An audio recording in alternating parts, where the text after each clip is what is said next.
ทีน้องชายหนึ่งในสองคนผู้ติดถ้ำและเป็นส่วนหนึ่งของกู้ภัยได้ยินข่าวว่าข้างด้านในดินถล่มดินสไลด์หมากหินก้อนใหญ่กำลังจะสุดตัวลงมาปิดปากถ้ำน้องชายผู้ติดในถ้ำก็กระอึกกระอมยืนห้องให้เพียงคนเดียว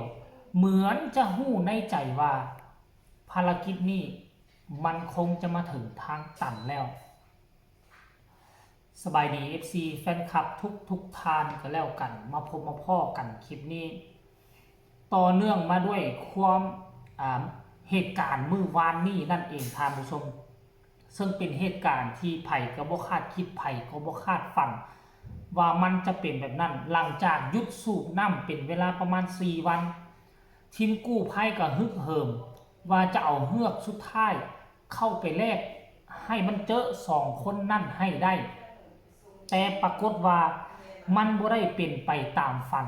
มันบ่ได้เป็นไปตามที่หวังเอาไว้หยุด4วันเข้าไปปุ๊บเจอปัญหาคือกองหินกองทรายเข้าไปรอบที่2เจอปัญหาตื่มทานผู้ชมเอ้ยดินสไลด์เหมือนกับว่ามันจะถล่มเข้าไปข้างที่3เป็นการยืนยันแล้วหมากหินก้อนใหญ่แตกออกจากผนังถ้ำด้านเทิงเกียมที่จะสุดตัวลงมาทานผู้ชมเอ้ยบ่คิดบ่ฝันว่ามันจะเป็นแนวนี้ทุกคนเลยเนาะหยุดมา4วันพากันสูบน้ำพากันไปขุดทะลวงป่ายปากปอง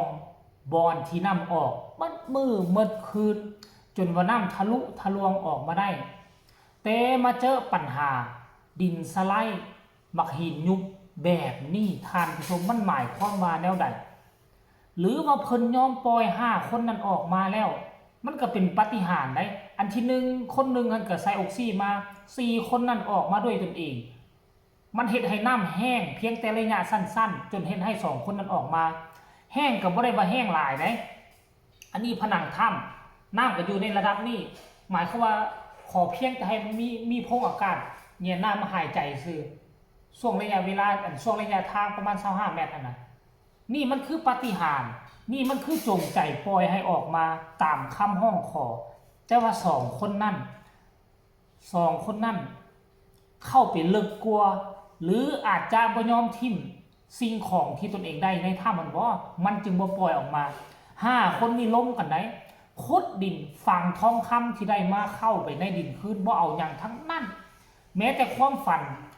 พญานาคบอกว่าเอาไปได้แต่เขาก็บ่ยอมออกมาเลยบ่ยอมออกมาบ่เอา2คนนั้นอาจจะห่วงของหรือบ่หรือว่าแนวใดท่านผู้ชมเอ้ยอันนี้บ่แน่ใจแล้วก็บ่รับรู้บ่รับทราบอยากให้ทุกคนได้ชมคลิปวิดีโอนี้นำกันวินาทีน้องชายฮู้ว่าดินถล่มดินสุดโตหมักหินเตรียมสิลงมาปิดปากถ้ำย่านอ้ายตนเองออกมาบ่ได้ยืนห้องให้กู้ภัยไทยเห็นแล้วก็พากันแล่นเข้าไปกอดซึ่งเป็นต้นเหตุเมื่อวานนี้เฮ็ดคลิปว่าโรบินกู้ภัยฝรั่งที่มาห่วงนั่งห้องให้คนเดียวนี่แหละเป็นต้นเหตุนี่เป็นสาเหตุไปชมคลิปนี้พร้อมๆกันเลย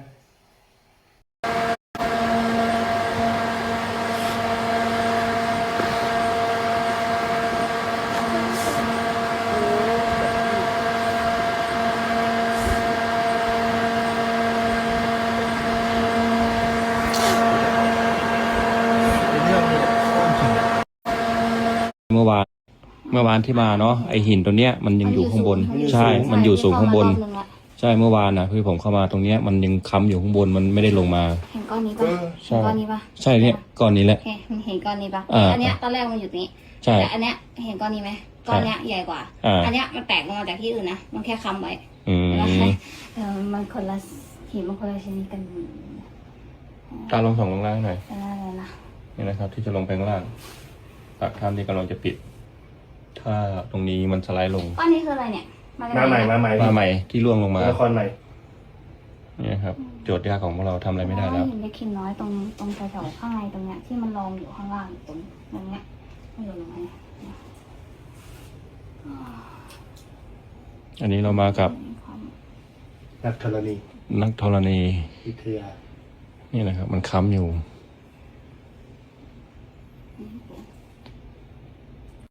เมื่อ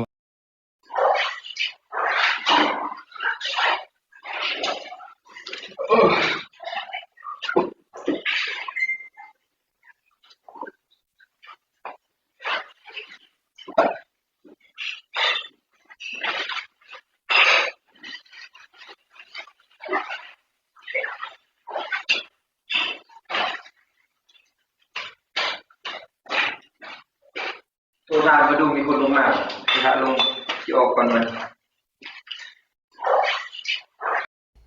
เห็นแล้วบ่ทานผู้ชม FC แฟนคลับ มันต่อกันเป็นช็อตมาเลยได้มันต่อกันเป็นพวงมันเป็นลักษณะคือเรื่องราวเกาะกายกันเป็นตอนมาเลยนะทานผู้ชมมันสามารถเอาไปสร้างหนังได้และหนังอยู่ถ้ำพระเจ้าฟังลาวนี่มันจะเป็นเรื่องราวสิ่งลี้ลับเล่นลับลงลึกลงไปอีกหลายกว่าถ้ำหลวงนี่เขาจะเอาไปสร้างหนังแล้วแต่นี้ข่าวว่าถ้ำพระเจ้านี่ก็มีคนติดต่อมาหาท่านอาจารย์เก่งกาจว่าจะเอาไปสร้างเป็นหนังสร้างเป็นละครแล้วถ้าเอาไปสร้างเป็นละครห่วยเรื่องพญานาคนี่มาเต็มเรื่องเล่นลับนี่ต้องมาเต็มเพราะว่าหลายคนเชื่อแบบสั้นเพราะว่าคนไทยคนลาว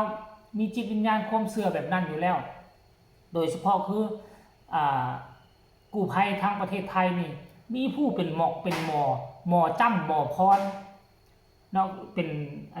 อย่างก็เป็นผู้ที่เก่งทั้งด้านนี้อยู่แล้วคืออาจารย์เก่งกาจนี่เพิ่นมีความเชื่อ 100% พญานาค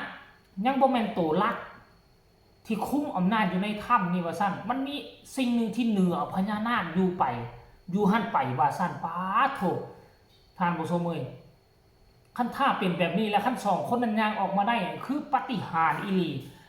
เฮาต้องจัดพิธีบวงสรวงระดับประเทศพุ่นแหละคันสองคนนั้นออกมาได้เนาะพอปัจจุบันนี่กู้ภัยนี่ไปเบิ่งตามโพสต์ต่างๆตามกู้ภัยแต่ละคนนี่คือถอยแล้ว90เกือบ 90% นั่นนี่เนี่ยเผลอๆมื้อนี้อาจจะได้ยินข่าวว่ายกเลิกซ้ำพอเห็นเขาเจ้าไปประชุมกัน